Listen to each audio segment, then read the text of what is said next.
De toutes les courses de ce mois de novembre 2020, cette course de mercredi m'aura donné le plus de fil à retordre.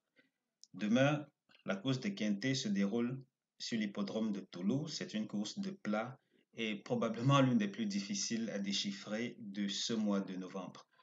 Avant d'en parler, que nous a proposé la course de mercredi? Tout naturellement, l'arrivée, ça a été le 7, 3, le 5, le 8 et le 11.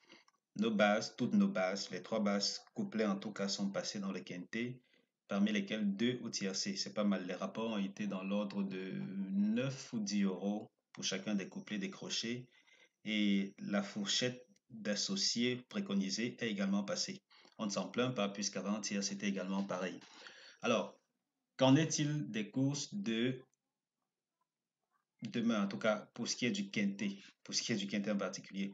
Demain, désolé, demain, nous allons à Toulouse. Donc, j'ai eu du mal à isoler des bases aussi fiables que je le voudrais. Et de vous à moi, j'ai été tenté de vous dire non, ne jouez pas demain. Mais bon, euh, qui dit course difficile dit gros rapport. Du coup, on va essayer quelque chose. Je me suis fié à mon intuition et je vais vous révéler les bases en question d'ici quelques secondes. L'essentiel pour le moment, c'est de savoir que euh, comme c'est une course de plat, comme elle est difficile, vous voyez que les rapports seront au rendez-vous. Du coup, n'hésitez pas à prendre des risques.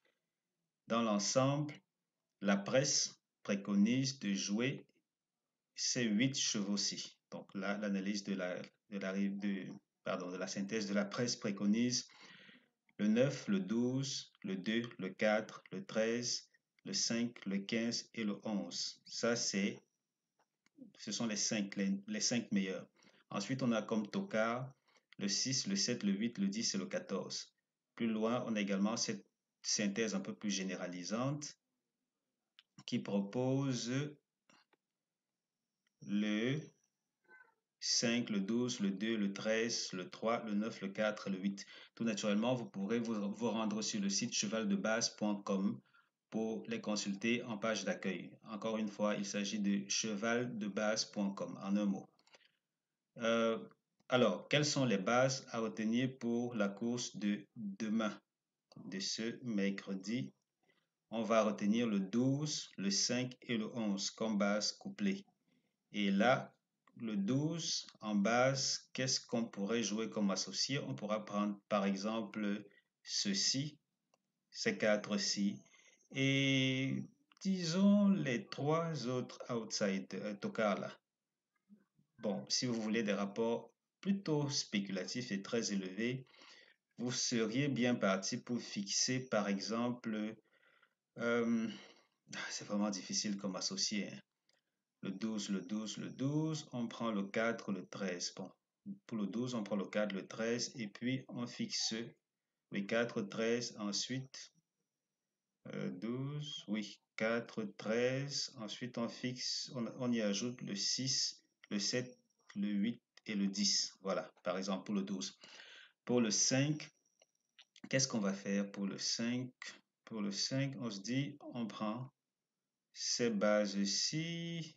Pour le 5, on prend... euh, désolé, c'est plutôt difficile et je n'ai pas eu le temps de préparer tout ça avant d'enregistrer la vidéo. Donc pour le 5, on peut oser le groupe favori et quelques-uns des tocards. En tout cas, les tocards me semblent incontournables pour demain. Avec le 11, c'est pas différent du 5. On aura les favoris et puis quelques tocards. Donc c'est aussi complexe que cela. J'ose croire que l'une des bases s'y va passer dans le tiercé.